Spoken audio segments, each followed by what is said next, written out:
शेतकरी मित्रांनो, हळद आणि सोयाबीन या पिकाची माहिती दिल्यानंतर आता आपण तुरीकडे वळूया. तर सध्या तूर पीक हे साधारणतः 20 ते 25 दिवसाच्या दरम्यानचं आहे. तर तूर पिकात आपण शेंडा छाटणी कधी करायची?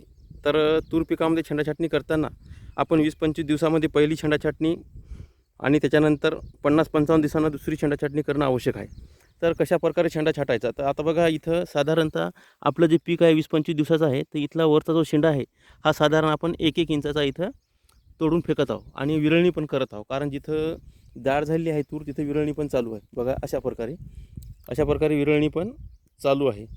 हे बघा, अशा प्रकारे झाड विरळायचं, साधारण 1-1.5 फुटावर झाड ठेवायचं आणि शेंडा कशा प्रकारे खुडायचा ते पण बघूया. अशा प्रकारे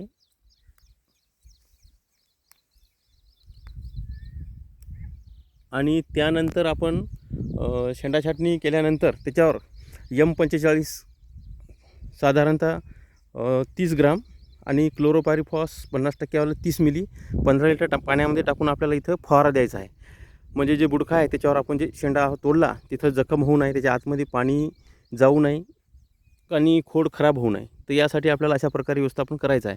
तर अशा प्रकारे आपण इथं शेंडा छाटणी आणि विरळणी हे दोन्ही पण कामं इथं करणं चालू आहे. तर हे काम सर्वात महत्त्वाचं आहे, कारण आपल्याला भरपूर फांद्या आणि जास्त उत्पादन घ्यायचं असेल तर आपल्याला तुरीची शेंडा छाटणी करणं आवश्यक आहे. तर अशा प्रकारे व्यवस्थापन केल्यास आपल्याला उत्पादन जे आहे त्यामध्ये साधारणतः 40% भर किंवा 35% भर येथे आपल्याला पडलेली दिसेल.